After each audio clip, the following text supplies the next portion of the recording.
Hello students, how are you? I hope all you are enjoying at your home and utilizing your time as well as in study. So students, in the last video and in the recent video, I taught you about letter of complaint part 1, and I also told you about that in the next video I will teach you about the letter of complaint part 2. So students, now come to the point in this video, letter of complaint part 2. Okay students, in first part you have read about letter for complaint for any complaint regarding any problem, about any problem and in which problem you are suffering from. So that in this letter, now in this letter you are complaining about you have bought something from any shop or showroom, but after some time and after few days you find that product is not working properly and the product is not working according to your wish. So you are complaining about that to that showroom manager or shop manager. Okay students, so look at the question. Question is, you are Sumit Smriti of Lucknow. You bought a refrigerator from Messrs. Grover Electronics and Electricals, Manekshaw Marg, Lucknow. After using it for 2 weeks, you found that the freezer section is not functioning.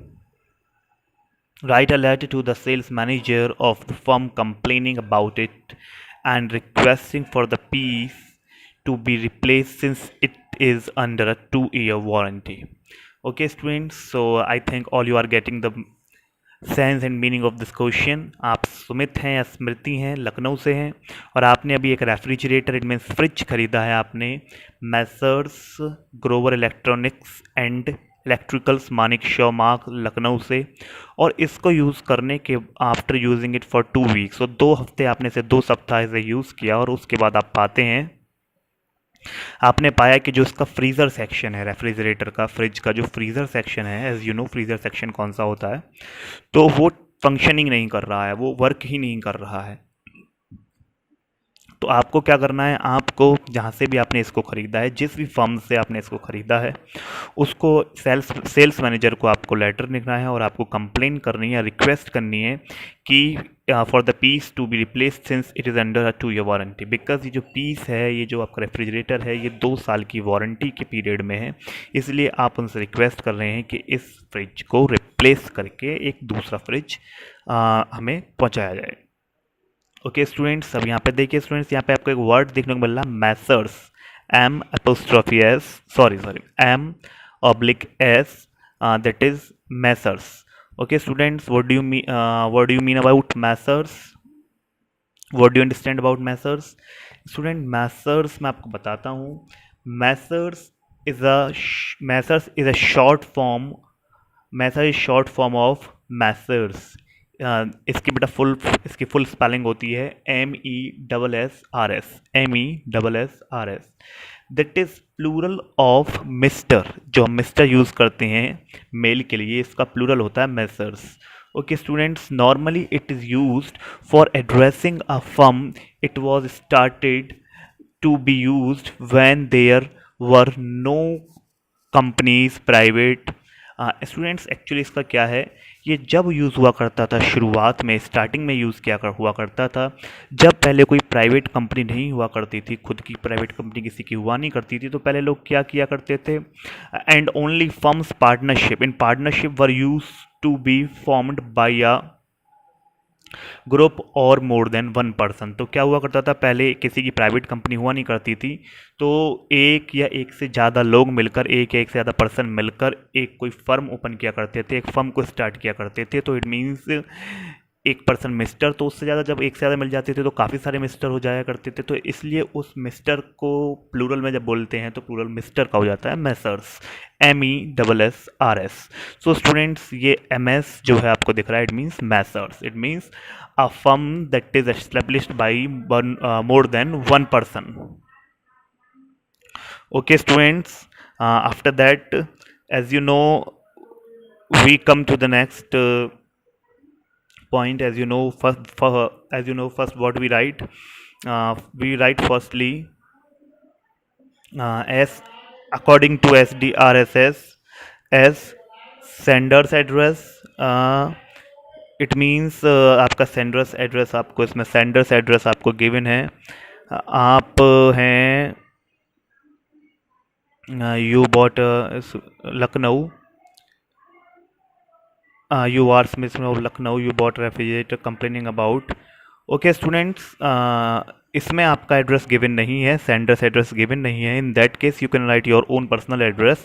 सो यहाँ पे मैंने अपने पास से कोई address डाल दिया है, 34 Mahavir enclave Lucknow. After that leaving one line date. After that leaving one line receiver's address and designation. So first in first line there should be designation. Designation is किसको लिख रहे हैं आप? To the sales manager of that firm. तो first designation is the sales manager. In second line Grover Electronics and Electricals. Grover Electronics and Electricals. And in the next line Manik Shaw मार्ग. And in the last line Lucknow. तो आपका sender's address, date और receiver's address हो गया. उसके बाद students हम आते हैं अपने सब्जेक्ट पे. Complaint against. सब्जेक्ट में आपको ज़्यादा कुछ नहीं लिखना है. As you know the subject should not be lengthy. The subject should be cover up in a line, in one line. Okay, तो complaint against faulty refrigerator. It's enough और sufficient. Okay, after that salutation sir. अब आप starting इसकी कैसे करते हैं, beginning आप इसकी कैसे करते हैं? Look it carefully. With reference to my purchase of a Kelvinator frost-free refrigerator, white cash receipt number 34FXCV dated 15th March 2020. Okay students, तो अभी आप लेटर लिख रहे हैं कि इसको रिप्लेस किया जाए. तो लेटर आप ऐसे ही किसी को नहीं लिख दोगे. सपोज आपको स्टार्टिंग करनी है कि आप किसके रेफरेंस में बात कर रहे हैं. आप रेफरेंस में बात कर रहे हैं कि आपने उसके शोरूम से, उसकी फर्म से आपने जो फ्रिज ख़रीदा है उसकी कंपनी, साथ की साथ आपको ये बताना होगा किस डेट को आपने उससे आपने परचेज़ किया है. और एज वेल एज आपको कैश रिसीप्ट नंबर, जो आपने उसको कैश दिया है, जो पेमेंट दिया, उसकी जो आपको रिसीप्ट मिली है, उसका नंबर भी आपको बताना पड़ेगा. That's why he would be believe कि you have bought that product from his shop. तो जिससे कि वो बिलीव कर पाए कि आपने उस प्रोडक्ट को उसकी शॉप से ख़रीदा है. ओके, तो आपने बताया with reference to my purchase. मैं अपने परचेज़ के रेफरेंस से क्या परचेज़ किया है मैंने? Kelvinator frost free refrigerator. Okay students, तो frost free refrigerator, frost free it means यहाँ पे I think all of you aware about that. If you are not aware, I'll tell you. Frost free it means जैसे हमारे हम अब तक शायद fridge use करते आ रहे थे, उसमें क्या होता है कि उसमें जो है टेम्परेचर एक सा रहता है, तो उसमें आइस जो है वो जम जाती है. फ्रीज़र को देखिए, उसके फ्रीज़र में आपको आइस मोस्टली जमी हुई मिलेगी, आपको आइस मोस्टली उसमें एक्यूमुलेटेड मिलेगी. बट अभी जो फ्रॉस्ट फ्री रेफ्रिजरेटर हैं, इसमें क्या है, इसमें अंदर एक एलिमेंट आ रहा है, उसके थ्रू ऑटोमेटिकली आपको मैनुअली कुछ करने की नीड नहीं है. ऑटोमेटिकली उस एलिमेंट के थ्रू आपकी जो आइस है, वो अननेसेसरी आइस आपकी उसमें फ्रीजर में आपकी एक्यूमुलेट नहीं हुआ करेगी. वो उस एलिमेंट के थ्रू आपकी जो आइस है वो अपने आप ही मेल्ट हो जाया करेगी, और आपको अपने पास से मैनुअली कोई उसमें बटन दबाने की या कुछ करने की नीड नहीं है. तो इसलिए हम उसे कहते हैं Frost free refrigerator. It means वो फ्री है फ्रॉस्ट से, वो फ्री है वो बर्फ़ जो एक्यूमुलेट होती है उससे. तो वाइड कैश रिसीप्ट नंबर, आपने रिसीप्ट नंबर बता दिया अपनी, और कब ख़रीदा था आपने? 15 मार्च 2020 को. अब आप कहते हैं कि मैं इन्फॉर्म करना चाहता हूँ कि it is now giving me trouble after just 2 weeks. 2 weeks तो ये जो प्रोडक्ट है आपका, it was working well, but after 2 weeks it make troubles for me. Okay, इसने मेरे लिए परेशानी खड़ी कर दी. First paragraph is complete. As you know, in first paragraph we introduce about only the theme and purpose of the letter. Okay, after then leave one line and the second paragraph. Now you will discuss about the problems which you are facing in detail. Okay, I have continuously complained about it. मैंने इसके बारे में लगातार continuously complaint की है. Continuously it means मैंने कई बार complaint की है at your showroom, but no engineer और technician come to check the piece. परंतु कोई भी इंजीनियर या टेक्नीशियन अभी तक इस पीस को मतलब रेफ्रिजरेटर को चेक करने नहीं आया है। After just 2 weeks the freezer has shut down, और अब 2 हफ्ते बाद जो फ्रीज़र है वो पूरी तरीके से शट डाउन हो चुका है, पूरी तरीके से वर्क करना उसने बंद कर दिया है। As you did not pay attention to my telephone calls and emails, जैसे कि मैंने आपको पहले लेटर लिखने से पहले टेलीफोन कॉल्स भी किए काफ़ी और ईमेल्स भी मैंने किए, बट आपने उस पर कोई अटेंशन पे नहीं किया है। I had the refrigerator checked by, मैंने क्यों की कॉल्स और ईमेल्स, जिससे कि आप अपने टेक्नीशियन भेजें या इंजीनियर भेजें, and it's your responsibility to check the refrigerator, to get check the refrigerator. Okay students, तो I had the refrigerator checked, so मैंने क्या किया, मैंने बाहर बाहर के किसी टेक्नीशियन को बुलाकर, दूसरे टेक्नीशियन को बुलाकर मैंने चेक कराया refrigerator freezer that the piece is not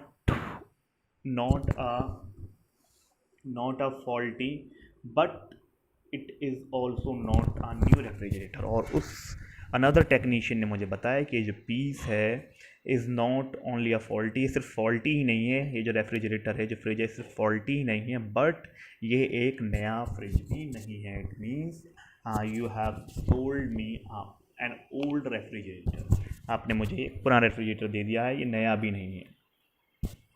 and as you have seen, you have discussed your problems in detail in your second paragraph. Now come to the third paragraph.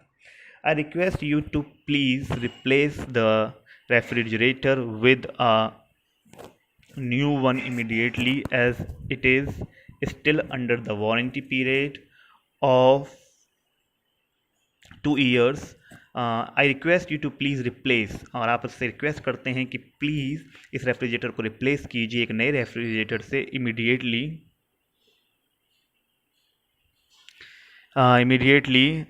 As it is still under the warranty period, जैसे कि आपको पता है कि अभी ये 2 साल के वारंटी पीरियड के अंदर है।